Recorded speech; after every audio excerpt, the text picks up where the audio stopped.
Hello, you guys, and welcome back to A Plan with Me. And this is my no fuss every single month setup.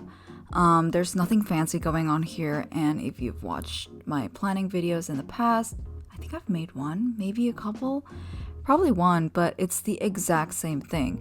And this just goes to show that one, the system really works for me, and two, if it ain't broke, don't fix it. I know there's a lot of temptation, I think, with posting online for me to rejig some stuff up just to make things fun and interesting. But honestly, I don't even change things that much. I've been using this exact same layout since the beginning of time, since I first started bullet journaling. So let me just explain what's going on here.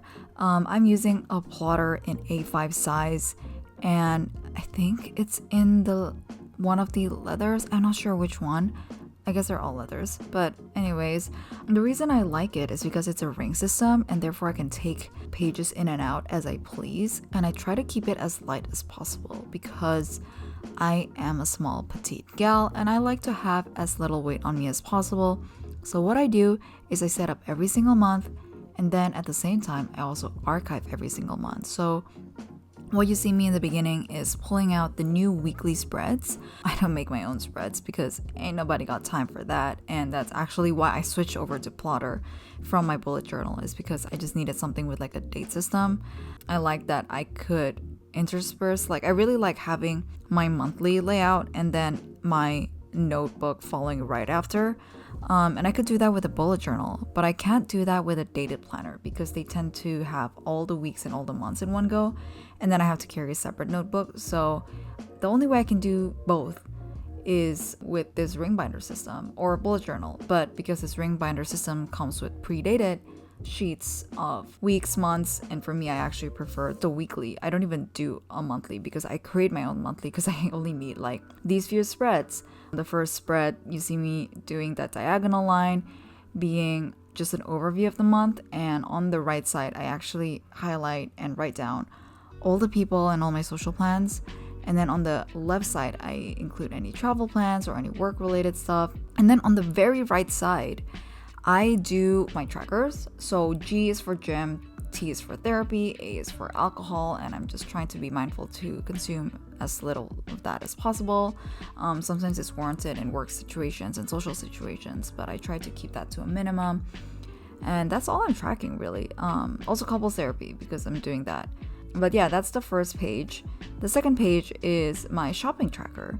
So quite straightforward. I try to jot down all my big purchases just to see how much unhinged spending I've done that month. The third spread is new discoveries, and this is where I log all my film, movies, books, audios, podcasts, new albums that I consume.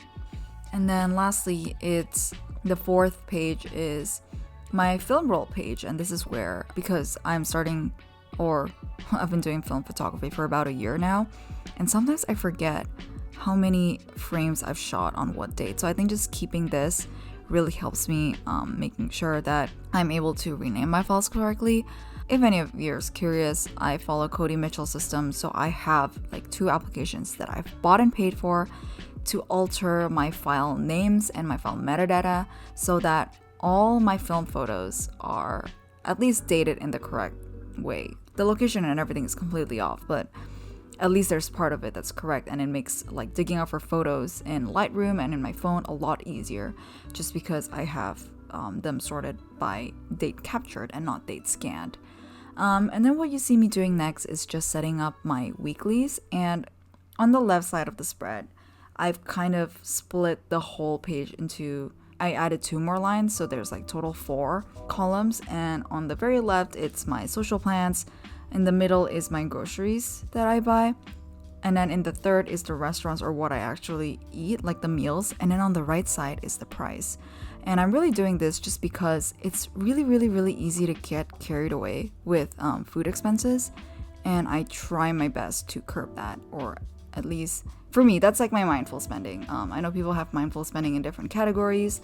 Like for me, I tend to splurge and not think so much about like health. So I will buy gym memberships. I will buy studio passes. That's where I tend to splurge on. And also a little bit of stationery, although that goes in my shopping tracker. But when it comes to food, because for me, I find it to be a repeated expense, I try to minimize it as much as possible. And yeah, so that's the left spread. And then on the right spread, I have what's called the Alistair method. And the Alistair method is, there's probably a lot of videos on this, but it's just basically, it helps me track the tasks that I need to do Monday to Friday, especially the repeated ones, such as like going through my inbox and having a daily call with my team and having a weekly call with my team. And then I try to put on the first column on the very left, just like the top 5 tasks. And really, this is my way of pacing myself because I can technically do more, but it's just when I do that, I just get so burnt out so quickly. And in reality, businesses don't move that fast. Even if you tell someone you're going to submit it to them like next week, they'll be fine with it. So that's my way of pacing myself. And yeah, so that's what I do. And then for food expenses at the end of every week, I do a total. And then at the end of every month, I do a total. So this gives me like a big picture of my finances, because finances is also something that I track quite closely. I think that's about it. And then I just archive the rest. I have this plotter A5 kind of like archive binder file clip situation that my fiance got for me when she went to Japan. And that's where I file all my plotters, and it's actually getting quite full now, so I'll need to get a new one. And I don't have a trip to Japan coming anytime soon, so I'm literally just asking around anybody of my friends who's going if I can kind of ask for their help to buy something very light, if it's just A5. But yeah, that's it for this one's plan with me. It's going to be the same every month, so I'm probably not going to do another video like this until I get my 2025 plotter inserts, in which case we will do a probably New Year setup. Hoping to do that early, but yeah, depends on when I get the inserts. All right, thanks for tuning in, guys. We'll catch you in the next one. Bye.